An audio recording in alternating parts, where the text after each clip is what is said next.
মিষ্টাৰে উঠিয়ে ৰাতিপুৱাই এই ফুলৰ গছকেইডালত পানী দিছে। আৰু এই ফুলনিখন আমি নতুনকৈ লগাইছোঁ, আগৰ পৰা অলপ আছিলে আৰু ইয়াত নতুনকৈ আমি বগানভেলিয়া এডালো ৰুই দিছোঁ। অলপ অলপকৈ বাঢ়ি আহিব ধৰিছে আৰু তাৰপিছতে মই মিষ্টাৰলৈ বুলি চাহ বনালোঁ। আমি কেতিয়াবাই খালোঁ বাৰু। মিষ্টাৰে যিহেতু দেওবাৰ আজি অফিচো বন্ধ, সেইবাবে অলপ দেৰিকৈ উঠিলে। সেইবাবে একাপহে এতিয়া চাহ উঠাই দিলোঁ আৰু চাহ পানী খাই আমি বহুত পিছত আৰু ভাত পানী খাই এঠাইলৈ বুলি যাবলৈ ওলালোঁ। এঠাই মানে এখন মেলা হৈছে আমাৰ ওচৰতে, মানে অলপ দূৰ হয়। আমি সকলোৱে ৰেডি হৈ ল'লোঁ। এয়া মোৰ ছোৱালীজনী আৰু মোৰ ভাইটি, সিও আমাৰ ঘৰত আহিছিলে, হ'লে আজি 2 দিনমান। আৰু সকলোৱে আমি বহি ল'লোঁ গাড়ীত আৰু মিষ্টাৰে চলাই আছে গাড়ী। আমি গৈ আছোঁ মেলালৈ বুলি। আৰু এয়া মোৰ ছোৱালীজনীক চাওকচোন, তাই গাড়ীত গ'লে তাই মোৰ কোলাত বহি নাযায়, তাই কেৱল খিৰিকীৰে বাহিৰত চাইহে ভাল পায়।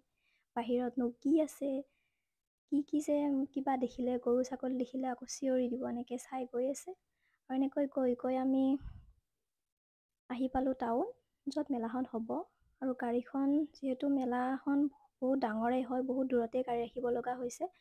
তাৰপিছত আমি মেলালৈ বুলি সোমাই গ'লোঁ। সেইখিনি আমি খোজকাঢ়িয়ে গৈ আছোঁ। চাওকচোন কিমান দোকান।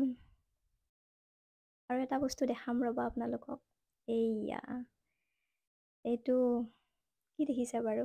এয়া সকলো ছোৱালীৰে পচন্দৰ বস্তু দেই।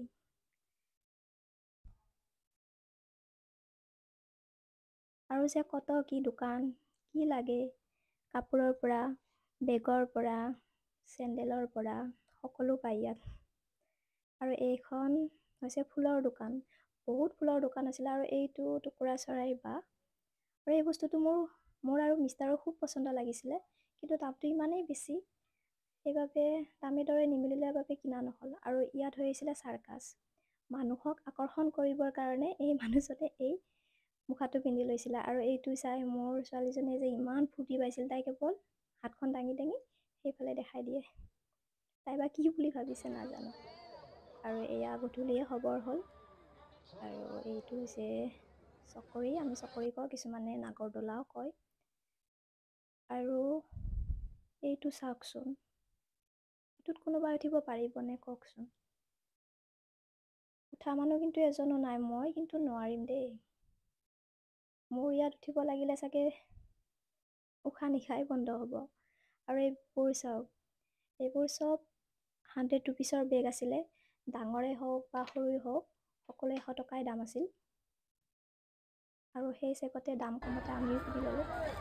আৰু এয়া হৈছে মেলা ৰাতিৰ পৰিৱেশ। ৰাতিৰ পৰিৱেশটো যে আৰু ধুনীয়া লাগিছিল লাইটবোৰ জ্বলাৰ পিছত। আৰু যিমানে ৰাতি হৈছিল, সিমানে মানুহৰ ভিৰ বাঢ়ি গৈছিল। আৰু যিহেতু মোৰ ছোৱালীজনী সৰু আছে, বহুত বেছি ভিৰ পৰাৰ আগতে আমি মেলাৰ পৰা ওলাই আহিছিলোঁ। আৰু ইমানেই ভিৰ পাইছিলোঁ ৰাস্তাত, মানে ভাবিব নোৱাৰা। মানে গেটৰ সন্মুখতো ওলাব নোৱাৰা অৱস্থা। তাৰপিছতে আহি আমি বাহিৰত, আৰু মেলাৰ ভিতৰত নহয়, মেলাৰ পৰা বাহিৰত ওলাই আহি ৰেষ্টুৰেণ্ট এখন খাবলৈ বুলি সোমালোঁ। আৰু মোৰ ছোৱালীজনীয়ে সকলো মেলাত কিনা বস্তুৰে তাই খেলি আছে। খেলনা বস্তুবোৰ পাই মানে তাইৰ পুৰা ফূৰ্তি। চাওক তাই কিমান ভাল পাইছে তাই।